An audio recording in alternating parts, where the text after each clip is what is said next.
شنیدم که در تنگنای شتر بیفتاد و بشکست صندوق در.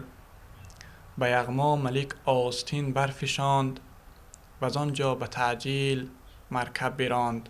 مطالعه 300 غزل، 100 رباعی و قصیده، خواندن کتاب‌ها و آثار ادیبان کلاسیک توانست سرفرازالدین ایماریدینوف را در جاده علم و دانش کامیاب سازد. سرفرازالدین ایماریدینوف دانشجوی مؤسسه دولتی تعلیمی دانشگاه دولتی خوجند به نام اکادمیک باباجان غفورов غالب آزمون جمهوریوی فروغ صبحی دانایی از روی نامیناسیه از یاد کردن و خواندن آثار ادیبان کلاسیک میباشد. جامی نصیحت به فرزندش میگوید که تاج سر جمله هنرهاست علم، کفرکشایی همه درهاست علم. در واقع علم و دانش کفرکشایی همه مشکلات ما هست و انسان را سربلند میگرداند در جاده زندگی، در مشکلات زندگی اون را موفق میگرداند.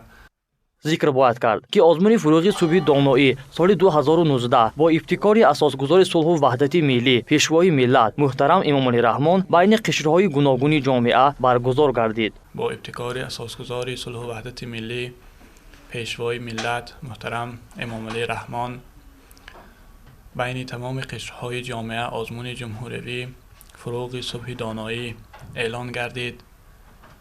این آزمون یک تکانی جدی به جامعه ما داد. جامعه ما را رو به کتاب و کتابخانه آورد. این آزمون در 4 مرحله برگزار گردید و از روی 4 نامیناسیه اول خواندن و از یاد کردن آثار ادیبان کلاسیک، نامیناسیه دوم خواندن و از یاد کردن آثار ادیبان معاصر، نامیناسیه سوم خواندن و از یاد کردن آثار بچگانه و نامیناسیه آخران خواندن و از یاد کردن آثار ادیبان جهان. بنابر گفته سرفرازالدین ایماریدینوف برگزاری آزمون جمهوریوی فروغ صبحی دانایی تکانی جدی را به جامعه داده جمعیت ما را روی به کتابخانه آورد. آزمون فروغ صبحی دانایی از روی 4 مرحله سنه‌های 11 تا 14 دکبر سال 2019 در کتابخانه ملی شهر دوشنبه برگزار گردیده تعداد اشتراکچیان در نامیناسیه اول خواندن و از یاد کردن آثار ادیبان کلاسیک 37 نفر را تشکیل میداد. و دوره جمهوری از 11 دکبر تا 14 در کتابخانه ملی شهر دوشنبه برگزار گردید که آنجا طول 3 روز ما تعداد اشتراکچیان که 37 نفر بودیم در خود همین نامیناسیه خواندن و از یاد کردن آثار ادیبان کلاسیک داوران هر یکی ما را با موادی که پیشنهاد می نمودیم میپرسیدند و بهاگذاری میکردند. از دوره باستان تا کنون ادیبان و دانشمندان انسانیت را به جستجوی علم تشویق می‌نمایند. از روز اعلان گردیدن آزمون مذکور سرفرازالدین ایماریدینوف طول 1 سال با داتسین عبدالفتاح حاجیباف در دسترس کردن متن آثار منظوم و در جمع‌آوری موادها آمادگی دیدند.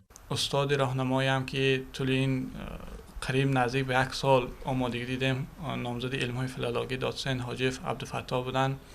آن کس به واسطه متن آثار منظوم و اثرهایی که در دسترس من نبود آنها را به من دسترس میکردن و یک جایه خوب آمادگی میدیده من آن همه مشکلات در فهم شعرها و سوالهایی که در کتاب‌های بدیعی می آمد و آن کس میگفتن و در حل آنها به من خیلی کمک میرساندند. سرفرازالدین ایماریدینوف عرض داشت که بعد پیشنهاد مواد به اعضای حکمان و حاضر جواب بودنش در نزد هیئت حکمان امیدواری او را نسبت به آزمون فروغ صبحی دانایی و سزاوار گشتن یکی از جایها قوی‌تر گرداند. نوبت من در روز دوم رسید و مواد خودم را پیشنهاد کردم.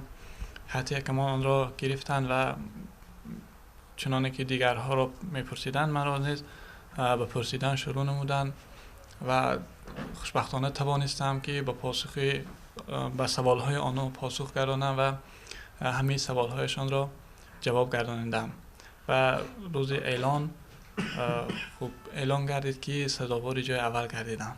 تحقیقات دانشمندان اثبات کرده است که مطالعه کتاب خوب راه پیشگیری فراموش خاطری و جهان معنوی انسانیت را بایوغنی می‌گرداند. هدف برگزاری آزمون جمهوریوی فروغ صبحی دانایی نیز همین مضمون را داشت. من باوری دارم که قسمی زیادی از اهالی ما از جامعه ما پس از این همه هوسمندی ها پس از اعلان گردیدن باز این آزمون رو به کتاب و کتابخانه میارند و با این وسیله جهان معنوی خیش را بای میگردانند. گزارش شهرام کاملزاد، برهان برهانوف برای برنامه خبر 24.